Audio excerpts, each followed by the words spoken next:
Evariste Ndayishimiye n'umwamwumvishe nta mwanzi uhoraho muri politiki. Yavuze ati ariko n'ubundi kwejo bundi nahuye na His Excellency Paul Kagame akasuhuza i Brazzaville kandi natarinzi ko ari busuhuze, nkabona kubw'amahirwe amaye ikiganza arasuhuje. Why not? Nashobora kugura Visit Rwanda, imyenda yanditseho Visit Rwanda, ya mipira yacu myiza, nkajya KGL kubasura, ko turi abavandimwe.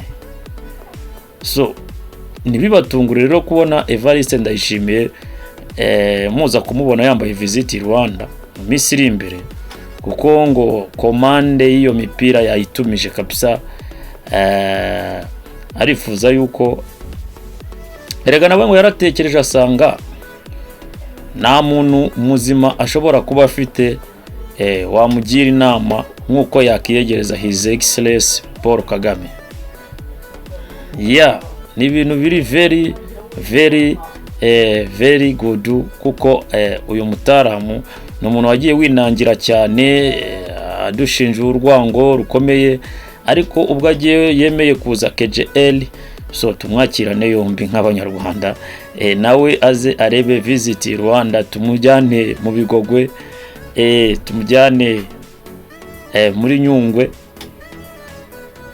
nazamusanze hariya muri parike z'ibirunga, hose agereyo ahasure. So amakuru ahari rero atariho ivumbi, nuko yamaze kwemera icyaha. Yavuze ati ngewe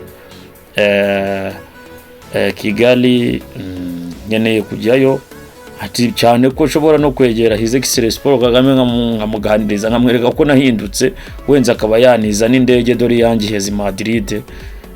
Ati hariya Kigali, ati ni igicumbi cy'indege, ati barazifite cyane, shobora kumwegera akanyitiriza indege nkajya ngendamo, dore ko usigaye nega nk'abandi n'abandi.